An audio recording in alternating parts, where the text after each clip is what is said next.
me talk for a second about the art of doing nothing. Uh, Such an important art to cultivate in this world of intense busyness where we're all cruising around at high speeds. There's contemplative practices are a lot about exploring this art, you could say, which is an art. And there's a kind of ideal that's held out within, you could say, within practice communities, within the world of meditation, that there's a kind of pure practice of doing nothing that's available to us. That's a very healing stance.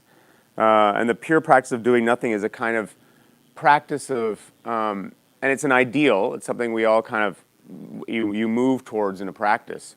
But the idea is it's a stance of being completely and totally available to life, where you're open to exactly what's going on, and in a state of real rest and ease, and not needing anything to be different in this moment. Like the sense of which you can be here, and from that place of openness, when you really don't need anything to be different, you can make true contact with what's going on.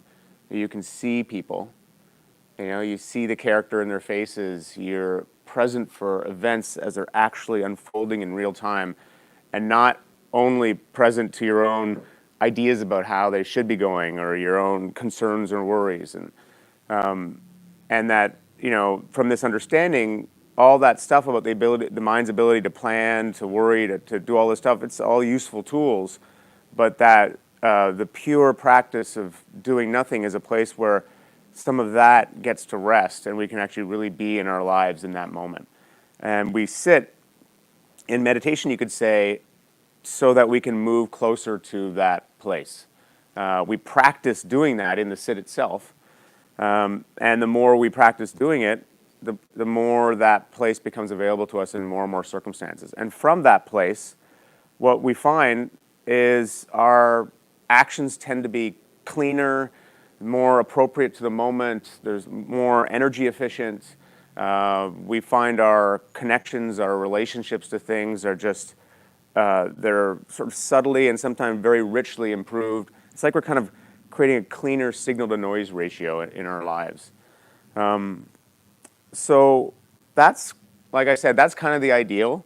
Of course, the reality is when we sit down and just try to do nothing, we quickly run into why it's actually hard to do, which is that so much that's going on, so much of our habits are about trying to get away from what's going on in the present moment. So even when we sit in meditation, we sit down and we might say, okay, just sit and be aware. And some of us can do that and kind of stay in awareness and stay open. But for many of us, it's helpful to have a little anchor, something to kind of pay attention to. And that's cool. So we pay attention to the breath or to sounds or to the body. But even then, very quickly we find, oh, I'm kind of bored. I'm bored of this breath.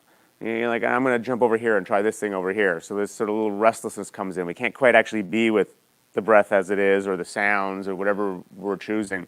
We got to kind of jump to the next best thing. And then we're there for a little longer, and then it's like, yeah, you kind of start daydreaming, because it's like, in some subtle way, I don't really want to be here. I want to go into my daydream. Or I want to start to go into planning. I got really important things to do today. And, I know I'm just sitting here, I know it's good for me, but I could get a head start doing my list, going through my list. And actually, I really was thinking that it would be a good time to think about that asshole in my life who I'm going to ruminate on for a little bit, or whatever. So all the patterns kind of come up from underneath. And it's like this giant invisible whale. You're sitting there and you're fine, and you're like Jonah. You're sitting in the center of the world, perfectly present, and then this like whale comes up, and you don't even realize the whale's come up and swallowed you, and then it starts to swim off over here, and you're ostensibly, if I open my eyes and look at it, I'm like, wow, you guys are really super in the present, meditating in the present, but really you're not really in the present. You're in the Bahamas, or maybe you're back at home, worrying about work, or who knows what it is.